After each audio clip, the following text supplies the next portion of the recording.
Bonjour à tous, bienvenue à notre méditation quotidienne. Eh bien aujourd'hui nous allons terminer cette série de méditations, une méditation qui a duré environ une dizaine de jours, 10 versets, dans la première lettre de Jean, 1 Jean au chapitre 3.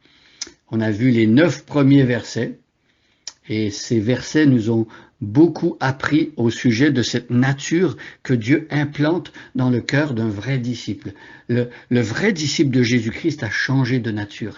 Il a un cœur nouveau. Il n'est plus la même personne. Il est né d'en haut. L'Esprit est venu l'habiter. Il est devenu le temple du Saint-Esprit. Et par conséquent, ici, Jean s'est attardé à nous montrer que quelqu'un qui a véritablement reçu la vie de Jésus en lui par la foi, quand il a cru, quand le salut s'est imposé à lui, quand il a cédé sa vie à Dieu, eh bien cette personne a changé de manière de vivre, de penser, sa vision du monde est complètement différente. On va lire aujourd'hui les 10 versets de notre passage et ça sera aujourd'hui le verset 10 qui attirera plus particulièrement notre attention. Donc je lis 1 Jean chapitre 3, prenez votre Bible et suivez avec moi si vous le voulez.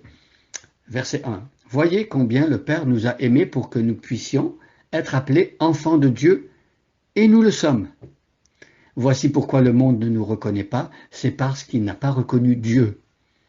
Mes chers amis, dès à présent nous sommes enfants de Dieu, et ce que nous serons un jour n'a pas encore été rendu manifeste. Nous savons que lorsque Christ paraîtra, nous serons semblables à lui, car nous le verrons tel qu'il est.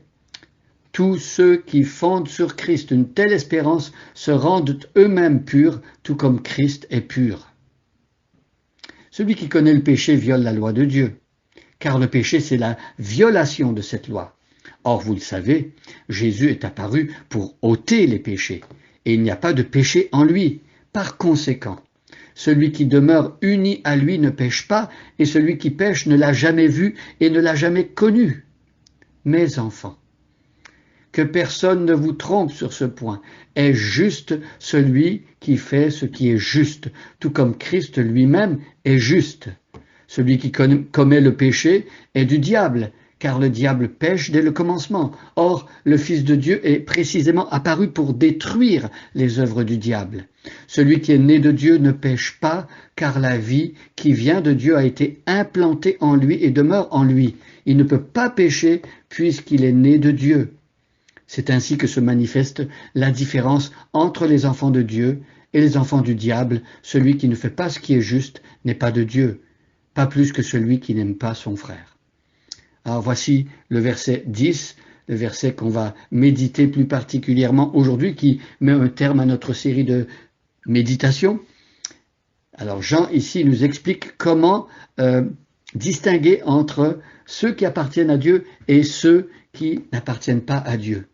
Donc on peut être enfant de Dieu ou enfant du diable. Et ici Jean nous dit qu'on peut savoir comment reconnaître ceux qui sont enfants de Dieu et enfants du diable. Il ne s'agit pas simplement de proclamer avec la bouche « je suis enfant de Dieu ». Lorsque quelqu'un est véritablement enfant de Dieu, on l'a vu dans les versets précédents, eh bien, il y a quelque chose qui a changé fondamentalement dans ses affections, dans sa nature profonde et dans ses ambitions et dans ses objectifs. La personne a reçu une vie nouvelle, il y a une relation nouvelle qui s'est établie avec Dieu et Dieu a fait de nous ses enfants et il est devenu notre Père. Nous ne naissons pas enfants de Dieu. Il faut le devenir. On avait dit ça plus tôt au début des méditations, je crois qu'il faut le répéter ici. Nous devenons enfants de Dieu. Comment? Par la foi en Jésus-Christ. Alors ici, le verset 10 nous dit que la vie nouvelle que Dieu a mis en nous, eh bien, elle se manifeste. Si quelqu'un dit qu'il a la vie nouvelle en lui, si quelqu'un dit « je suis enfant de Dieu », eh bien ici notre texte nous dit que cela doit se manifester. On va le voir d'une manière ou d'une autre. C'est comme si par exemple on amenait quelqu'un dans son jardin et on dit à la personne pendant l'hiver, voilà, il y a un arbre là, c'est un prunier. Alors, la personne, pendant l'hiver, elle ne peut pas tellement voir, il n'y a pas de fruit, on ne peut pas savoir exactement est-ce que c'est vraiment un prunier. Mais ici, c'est comme si on découvrait au fil du temps que voilà, le printemps arrivait et puis ensuite l'été, eh bien, on va voir de plus près et le fruit d'un prunier va se manifester. Parce que s'il y a vraiment un prunier dans votre jardin, vous allez avoir des prunes, à moins que l'arbre soit malade ou qu'il soit mort. Mais un arbre vivant porte du fruit. Et si la vie de Dieu a été implantée en nous, il y aura un fruit qui va manifester de quelle nature nous sommes. Et ici, il y a deux types de personnes que Jean met devant nous dans ce texte, des enfants de Dieu et des enfants du diable. Et voici ce qui nous permet de distinguer. Celui qui ne fait pas ce qui est juste, eh bien Jean nous dit qu'il n'est pas de Dieu. Forcément, la personne qui aura reçu la vie de Dieu en lui va finir par faire ce qui est juste. Elle va apprendre, elle va peut-être trébucher, ça ne va pas venir du jour au lendemain, peut-être tout parfaitement, mais il y a quelque chose de profond dans cette personne, il y a une orientation nouvelle de sa nature et de sa vie qui fait que la personne va faire ce qui est juste, et c'est normal, parce que si le juste par excellence, Jésus-Christ, habite en nous par son esprit, eh bien forcément, il va transformer nos vies pour qu'elles soient de plus en plus justes aux yeux de Dieu. Alors, celui qui ne fait pas ce qui est juste n'est pas de Dieu. Voilà. Une personne qui, clamant connaître Dieu, continue à vivre en déplaisant à Dieu, en offensant Dieu continuellement, en n'étant pas sensible à ce qui fait plaisir à son Père, eh bien cette personne manifeste qu'elle n'a pas connu Dieu. Et ici, il y a la question du test moral, en fait, la pureté, le fait de vouloir rejeter le péché et détester ce que Dieu déteste. Mais on va voir que Jean va aussi nous donner le test relationnel, pas plus que celui qui n'aime pas son frère.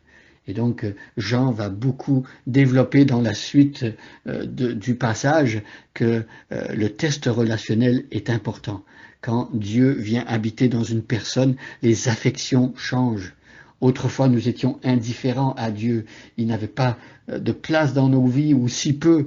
Mais quand Dieu vient habiter en nous par Jésus-Christ, tout change. Nous commençons à aimer Dieu et nous commençons à aimer notre prochain, et en particulier les frères, ceux qui sont chrétiens. Nous aimons ceux qui font partie de la famille de Dieu. Et là encore, l'apôtre Jean nous dit que c'est un test. Alors, mes amis, si vous êtes chrétiens, prenez à cœur le test moral. Demandez à Dieu de vous aider à vivre une vie pure et demandez la force et que la vie de Jésus se reproduise en vous pour que vous meniez cette vie qui plaît à Dieu. Et si vous êtes un enfant de Dieu, demandez aussi au Seigneur de vous aider à surmonter les colères, la haine et parfois les conflits qu'il y a entre les frères et sœurs dans l'Église. Apprenons à aimer, et l'amour implique le pardon. L'amour aussi nous parle de faire en sorte qu'on n'est pas susceptible et qu'on laisse pas des petits désagréments ou l'égoïsme nous faire détruire les relations qu'on peut avoir avec les autres. Que Dieu nous aide en cela. Bonne journée à chacun et à chacune, et soyez bénis.